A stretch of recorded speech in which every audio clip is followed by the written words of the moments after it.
Alright, Rockies. Welcome back to Yawn Engines Reactions. Today, me and Rosie are watching Stories of Sodor episode 34 overall, but episode 4 of season 3, Management. Well, let's manage down the tubes. Anyway, enjoy.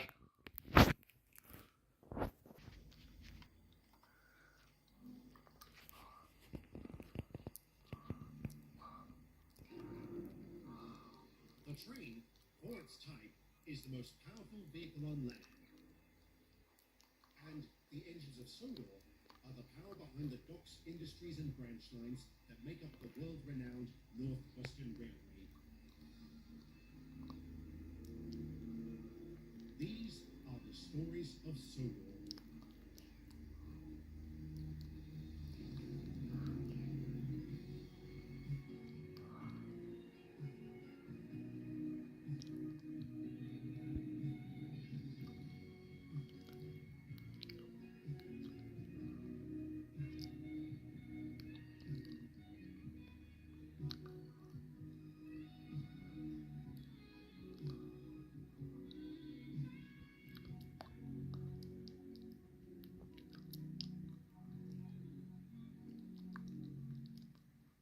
If experience has taught me anything, it's that a business lives or dies by the strength and temperament of its managers. Though they were far from perfect, both Mr. Starr and Mr. Zorro were men of character who did what it took to keep their companies afloat. That's why it was such a shock when Basil Corbett became acting controller. Corbett first came to Sodor in 1934, serving under Mr. Starr as his financial director. To be fair, he was very good at his job. He always negotiated favorable terms with clients and ensured they paid up on time. However, he was a notorious pinch penny who was often slow to authorize expenses, even on essential matters like salaries and maintenance. In fact, not long after Burke and Blair's infamous inspection, it came to light he had been the one to propose selling off Toby. Needless to say, that didn't endear him to us engines, and his miserly ways meant the staff weren't too fond of him either. How he managed to stay on in spite of this unpopularity is beyond me, just as I am baffled by the fact that he succeeded Mr. Starr after he was killed. Phew, I never thought I'd say this, but the war did provide some good in that regard. As the railways were still operating under the jurisdiction of the British government, Corbett had very little input in actually managing us. And when Sodor became a joint railway, a new board of directors was established, one comprised of officials from both the Nor'easters and the Middies. And yes, this did include Corbett, who carried on as financial director, with Mr. Zorro becoming controller. But it was no secret the pair often clashed over the issue of money. Again, I can't fathom how Corbett held on to his position for so long. Nor could I understand at the time why Mr. Zorro named him as acting controller after he resigned. In hindsight, though, it does make a bit of sense. As I just said, Corbett was only the acting controller, and the board had yet to choose a new one. And when we found out the other potential candidate for the job was Giles Freeman, well, I think James put it best. Looks like we're stuck between the devil and the deep blue sea. You're not wrong, James. If Freeman takes over, I'm going to head on over to the mainland. I reckon the rest of us will be coming with you. Why? Who's this Freeman fella? He's our public relations officer. He also used to be a lobbyist for the road transport industry. And since he joined the board, there have been a number of press leaks concerning our business practices.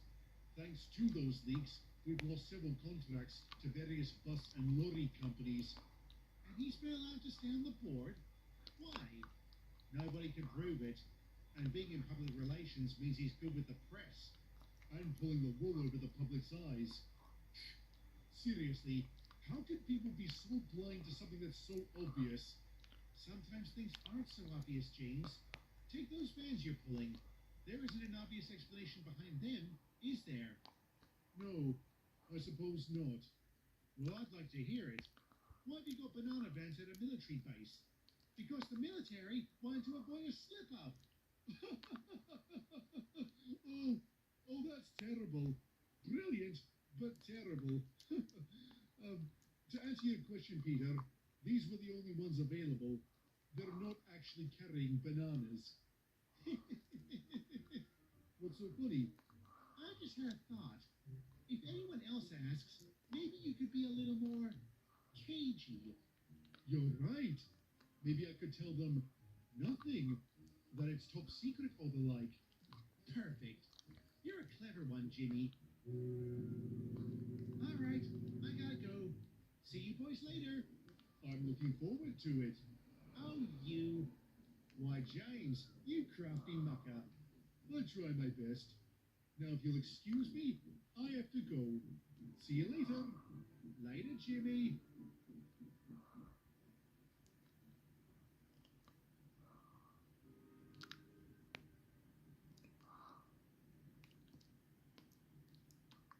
Tough break, Gus. Ah, well, I should have known something was going to happen. What with it being my anniversary and all. Is your missus the forgiving type? Only on matters that don't relate to her parents. She always says I try and wheedle out of visiting them. And I'll bet she's right. That ain't the point. The point is, they're coming over for dinner. If I'm a moment late getting home, I'm gonna cop it. How long's a moment anyway? 90 seconds? Wait, what? Really? Yeah. Apparently it was a medieval unit of measurement. Where'd you hear that? James told me, if you can believe it. James? Yeah. I don't know how the engines... Oh, no. What? I forgot to raise the blue danger signal. Wait, you mean...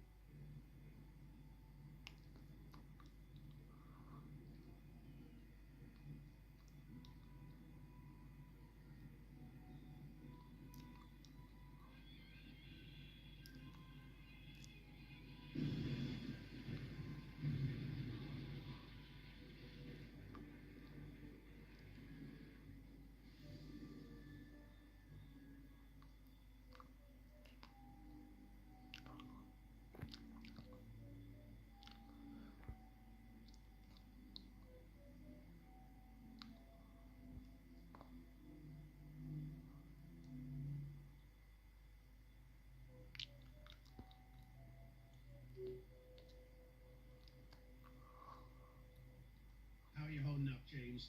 Well enough, considering. How's my crew? To be honest, not good. Broken bones, compound fractures. Your fireman has a severe concussion, and there's concern your driver may be paralyzed from the neck down. Oh, cinders and ashes. What did they do to deserve that? Do yourself a favor, James. Don't ask those kinds of questions. You'll never find a satisfying answer. Good advice, Mickey. Ah, Joey, what have you turned up? We finished interviewing eyewitnesses. The signalman has admitted he forgot to raise the danger signal. He's facing severe charges of negligence, and he'll probably lose his job. It's a bad situation all around, then. I'm not finished. I also spoke with one of your trucks, James, and he claims you were speeding. How do you respond to that? Me? Speeding? No, officer. I wasn't. At least, I don't think I was. You don't think? Why aren't you certain? Well, I admit I was in a rather good mood, and I wasn't really paying attention.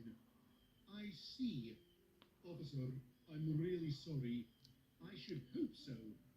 But I shall refrain from passing judgment until our investigation is concluded. At first glance, though, multiple parties appear to be responsible for this accident, including the engine who left those trucks behind. Who was that, by the way? Why is it every time there's always some accident or inconvenience on this island, you're always involved, Henry? Blow it out your smoke box, Douglas. It's not my fault the coupling snapped on my train. Of course not. It's never your fault, is it? You're always the victim. Go smash a brake van, Douglas. Hold pipe down, you two, and listen up. We have a severe problem. If you mean old square wheels here, Toby, you're right. No, Douglas, I don't. It's James. The investigation into the accident was swift and decisive. As Joey suspected, multiple parties were found to be responsible for it. The workmen at Barrow were reprimanded for not repairing the coupling on the defective truck, which they knew to be in a poor condition.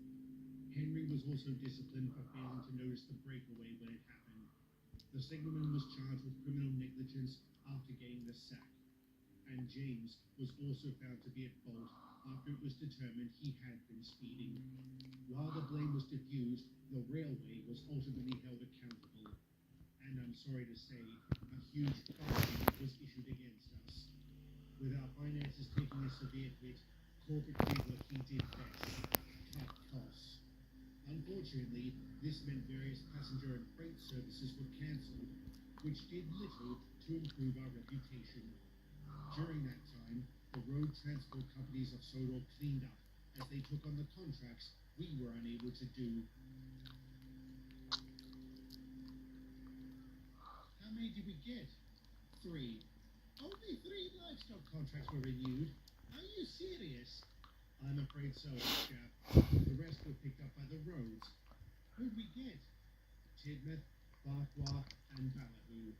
We're to make a start on them by the end of the week. You think James will be out of the works before then? No. You sound real certain about that, Edward. What do you know? Only that they haven't even started repairing James yet. What? He's been out of the works for nearly a fortnight now. What's the delay? According to Mickey, the works hasn't received payment for the job. How could that? Don't tell me. Bloody Corbett again. That man is so tight with money, he likely needs a crowbar to open his wallet. Gordon? He's standing right beside me, isn't he? Good evening, engines. Good evening, Gordon. Good evening, sir. How are you? I'm well, thank you. Mr. Corbett, forget about apologies or whatever else you have in mind. Just listen.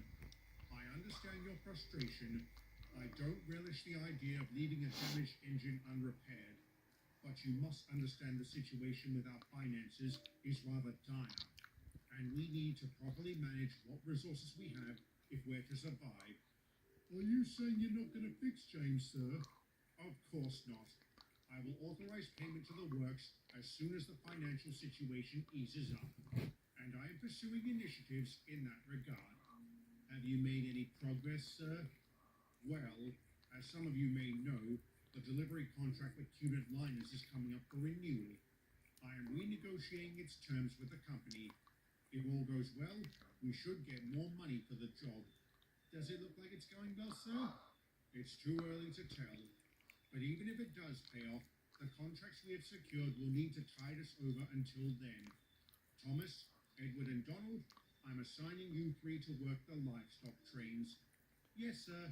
Yes, sir. Sir, what about the China clay deliveries? I know we've still got them. Who's going to handle those? Diesel and Peckett will look after them. You all have your assignments for the next few days. See to it they're carried out in a timely and economical manner. Does he think we don't do our jobs that way? No, it's no good. Your fuses are fried and need to be replaced. Well, that's just tops. Looks like I won't be pulling any more trucks today. I told you to take it easy, Diesel. Don't exert yourself, I said. But you young'uns think you're indestructible. Thanks for the words of wisdom, Grandad. You got anything on about how to move a train when an engine is down and the other is 2 hours away? Yep. Call in the backup. You rang? What the? Sam? You're the backup? What's that supposed to mean? Nothing. I just thought you were still knowing the ropes. I've got shunting down pat. I don't have much experience delivering trains over distance, but Toby's given me a lot of advice, and I'm confident I can handle it. Good to hear, because that lot over there needs to go to Wellsworth. You think you can get it there? So long as the points are set right, no worries. And you know all about signals, I take it? Yes. Red for stop, green for go.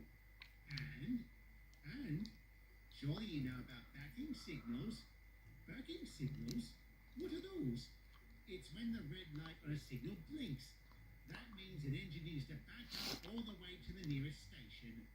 Do those happen often? No, very rare. But it's something to take on board. All right then. Thank you for that, Diesel. I'll get going then. Bye. Backing signals, Diesel? Even crook, you're still a devious blighter, aren't you? And proud of it. As much as I would like to blame Diesel for what happened next, I don't think it would be fair of me to do so. In case it wasn't obvious enough, the devious shunter was indeed pulling Sam's coupling. Backing signals have long been used as a joke on Britain's railways, a prank pulled on inexperienced crews and engines. But the unspoken rule about using it is to make the supposed signal borderline outlandish, so that the odds of it happening are extremely small. To that end, Diesel had done the right thing. After all, the chances of a blinking red light at a signal were very unlikely. But it should go without saying, it did happen. Sam set off from the China Clay pits on time. She maintained a brisk pace along the branch line, carefully observing every signal that she passed. But as she neared Sudbury Station, the wind began to pick up. The signal at the station rattled in the breeze, causing the semaphore arm to quiver. This made it seem like the red light was indeed blinking. When Sam noticed this, she braked hard and prepared to reverse. But this sudden reaction caused the trucks to bump into her, and she was knocked off the rails.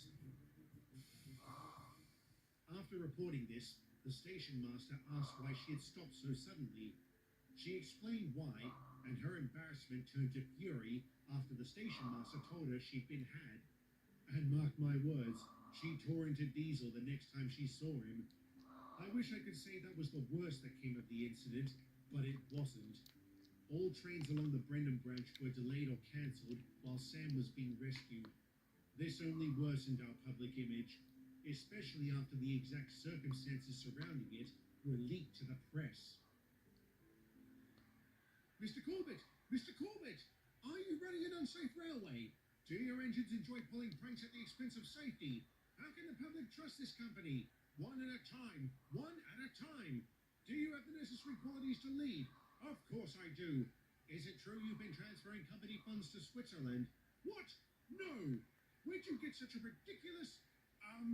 Excuse me, Mr. Corbett. Maybe I should... Thank you. Ladies and gentlemen of the press and the public, I cannot apologize strongly enough for yesterday's incident. Rest assured, those responsible have been disciplined and measures have been taken to avoid future mishaps. Mr. Freeman, this is hardly the first mishap on this railway. The recent accident with number 5, that engine has a name you know, and it is James. And as we have previously stated, that was a combination of factors with unfortunate consequences. Mr. Freeman, you can't deny this island has a rather poor safety record. Why should people continue using it? Because it is staffed by a lot of dedicated, hard-working men and locomotives who strive above everything else to get the job done. Surely no one on this island can deny that. Are there any more questions? Yes. Mr. Corbett, in light of recent events, do you think your chances of becoming controller have been compromised? No, I don't. And if Mr. Freeman becomes controller, will you stay on the board? No comment. All right. Thank you, ladies and gentlemen. If you would like to make your way into the station, we are offering a free morning tea. Do enjoy.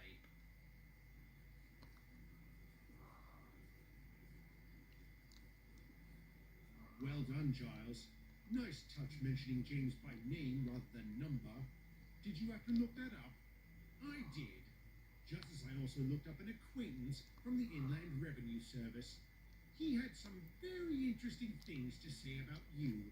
Perhaps you might consider withdrawing from the running as controller.